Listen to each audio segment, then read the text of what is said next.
परशुराम जी का उद्देश्य समाज में अन्याय को मिटाना है।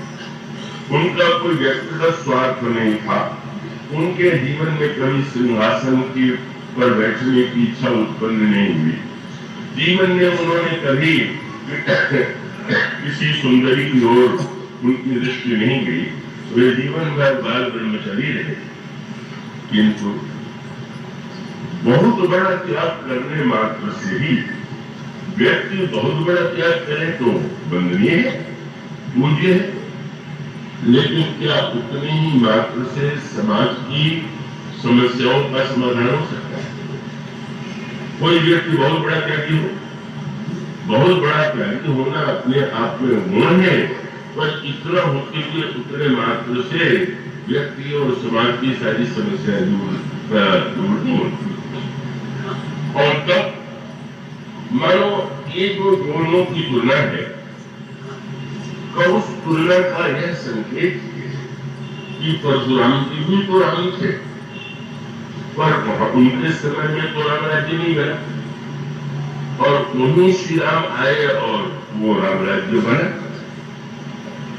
तो मानो एक दूसरे के चरित्र की ओर जो संकेत है उस पर दृष्टि डालिए।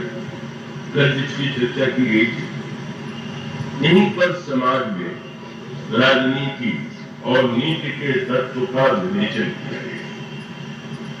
नीति की राम गोस्वामी जी कहते हैं, अगर कोई व्यक्ति समाज और राज्य को चलाना चाहता है तो राज्य की रहाई नीति बिनु जाने, बिना नीति का प्रयोग किए, बिना नीति के हुए क्या राज्य कर सकता है?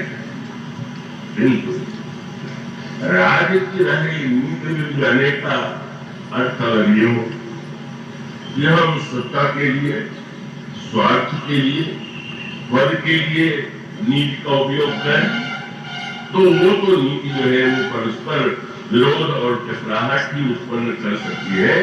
उस नीति के द्वारा समाज की समस्या का समाधान कभी हो सकता। पर नीति का अगर उद्देश्य पवित्र है, और पवित्र उद्देश्य के संदर्भ में भी जब ये कहा गया नीति शास्त्र में कि ये जो साम दाम दंड और भेद है, ये नीति के 4 चरण है, बड़ा सांकेतिक प्रसंग आता है। अंगद जब रावण की सभा में गए तो रावण की बात सुन करके अंगद को बड़ा क्रोध आया और उन्होंने 2 मुक्के से पृथ्वी पर आघात किया, और वो आघात इतना विलक्षण था कि सारी सभा तो वस्तुस्त हो गई, और रावण सिंहासन के बल तो सिंहासन से मुंह के बल कर गए। रावण के सिर पर 10 मुकुट थे। स्वाभाविक दृश्य विचित्र उपस्थित हुआ कि मुकुट के गिरते ही रावण बिल्कुल हड़बड़ा गया और मुकुट की ओर उसने हाथ बढ़ाया, और दूसरी ओर अंगद ने भी मुकुट की ओर हाथ बढ़ाया। यही सत्ता संघर्ष है। मुकुट सत्ता का चिन्ह है।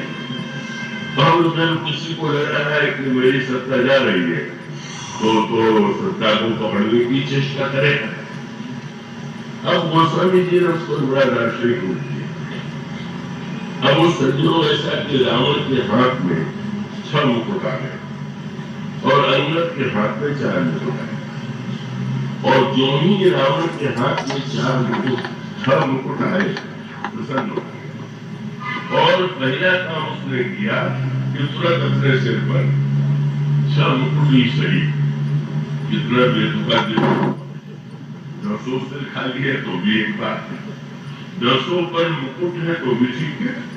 अब 6 पर मुकुट हो, 4 पर मुकुट ही न हो, मानो व्यंग ये था कि व्यक्ति बस वही चाहता है जो रावण की वृत्ति। रावण ने मुस्कुरा करके सभा की ओर देखा और ये दिखाने की चेष्टा किया कि मैं कितना बुद्धिमान हूं। उसने नीतिवाद का स्मरण किया कि नीति शास्त्र में कहा गया है, सर्वनाशे समुत्पन्ने अर्धम तेजी पंडिता। जब सब कुछ जा रहा हो तो पंडित हुआ है जो आधे का परित्याग।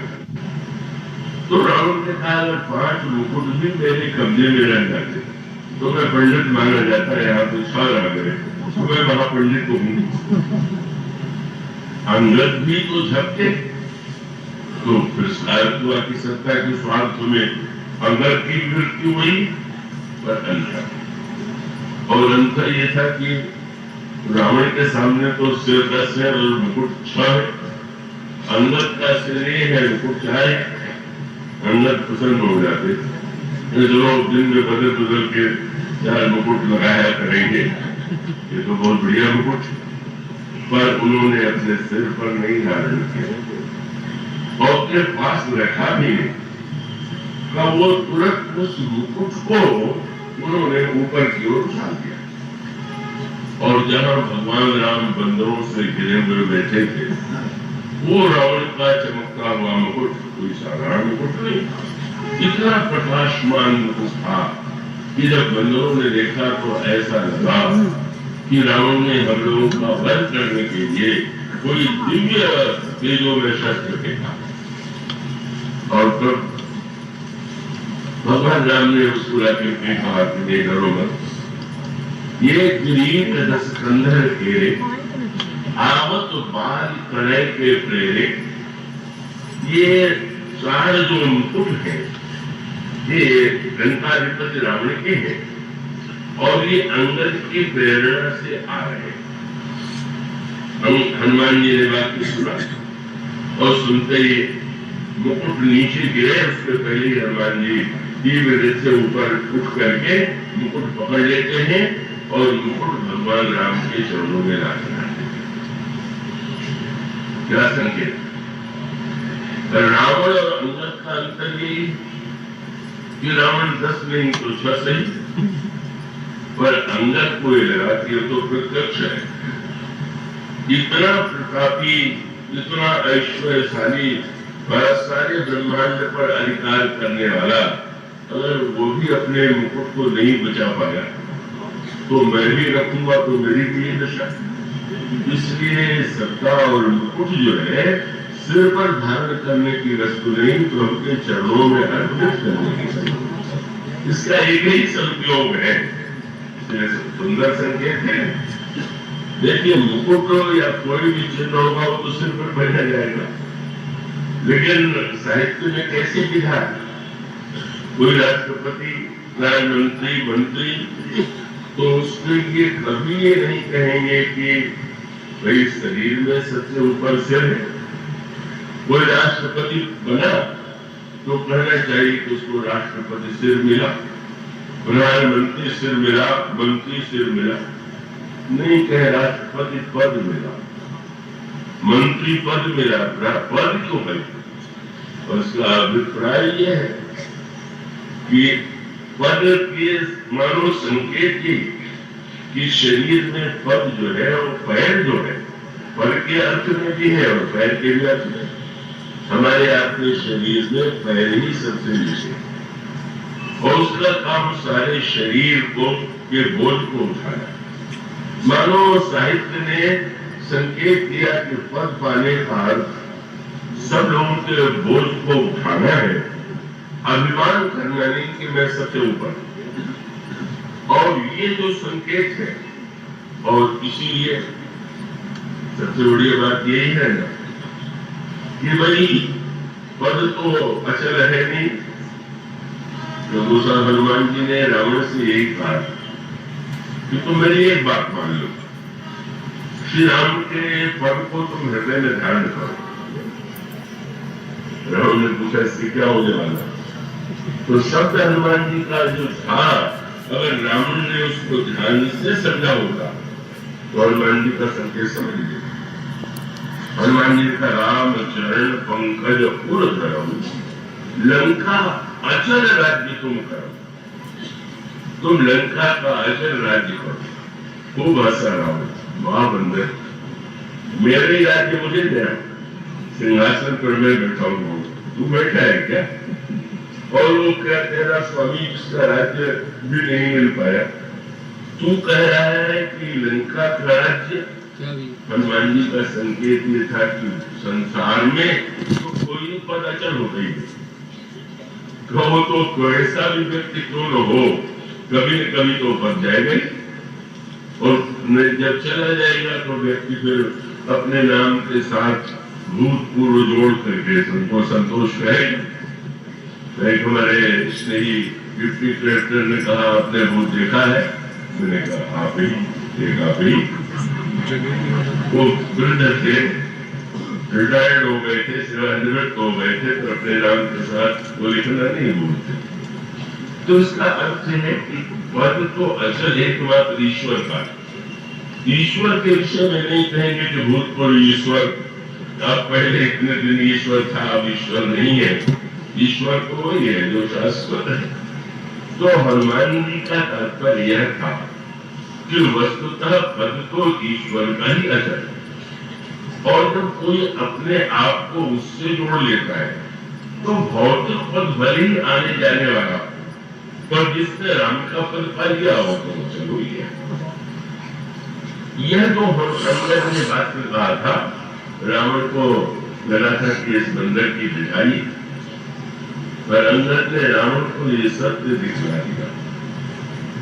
जब रावण की सभा में अंगद ने कहा कि तुम या तुम्हारी सभा का कोई व्यक्ति अगर मेरा चरण उठा दे तो फिर ही राम सीता में आए, मैं सीता जी को हारता और श्री राम लौट जाए। इस प्रसंग को पढ़ करके तो कई लोग आतंकित हो जाते हैं, बड़ी गड़बड़ प्रतिज्ञा की, अगर चरण हट गया होता तो। मैंने यही कहा कि अब नहीं हटा है, अब इतने चिंतित मत होंगे, होता तो आप क्यों प्रेरित हो गए। पर मान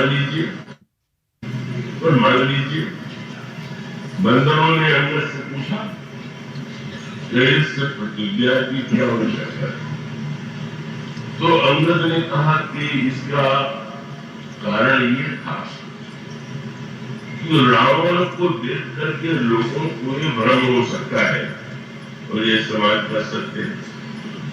जब कोई बुरे मार्ग से सत्ता पा लेता है, धन पा लेता है, सफलता पा लेता है, तो लोगों को प्रेरणा मिलती है कि सबसे बड़ी वस्तु सफलता है, सबसे सबसे बड़ी वस्तु पद है, सबसे अधिक महान वस्तु धन है। तो रावण को देख के लोगों को ये भ्रम हो सकता है कि रावण ने सीता जी को तो पा ही लिया, धनुष तोड़ करके नहीं पाया तो क्या, अंत में तो उसमें सफल हो गया। अंगद ने कहा कि मैं चाहता था कि समाज में यह भ्रांति न उत्पन्न हो, क्योंकि इसके कारण लोगों में वही करने की प्रेरणा उत्पन्न होती है। वो व्यक्ति कितने बुरे मार्ग से इतना सफल हो गया, यही मार्ग है, हम इधर से चलें। अंगद ने कहा मैं बताना चाहता कि ऐसे लोग बाहर से सफल दिखाई देते, पर भीतर जाके देखिए तो पता चलता है। और व्यंग्य क्या था, मानो जब अंगद ने कहा कि तुम या तुम्हारी सभा का कोई व्यक्ति मेरा चरण हटा दे तो मैं सीता जी को हारता हूं, श्री राम लौट जाएंगे। तो रावण को तो कहना ही चाहिए था कि अच्छा सीता जी मेरे पास है और गांव पर तुम लगाएगा। जब तुम्हारे पास है ही नहीं है, जब हमारे पास है तो तुम ये क्यों कहते हो कि फिर राम सीता में आए। लेकिन हुआ ऐसा नहीं।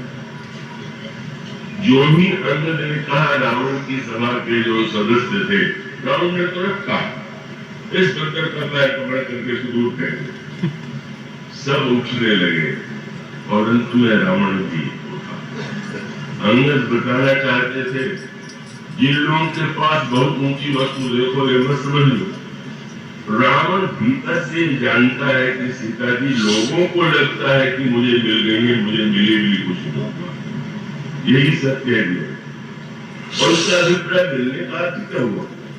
आप किसी बोझ ढोने वाले के सिर पर सारी वस्तु लाद दें तो लाद देने के बाद क्या वो वस्तु उसको मिल गई क्या?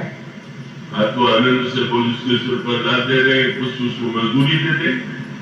इसी प्रकार से संकेत ये है, संसार में लोग पद ढोते हैं, धन ढोते हैं, सत्ता ढोते हैं, अब वो स्वयं भीतर से निरंतर बेचारे काम कर ही रहते, चली तो नहीं जाएगी, नहीं तो नहीं जाएगा।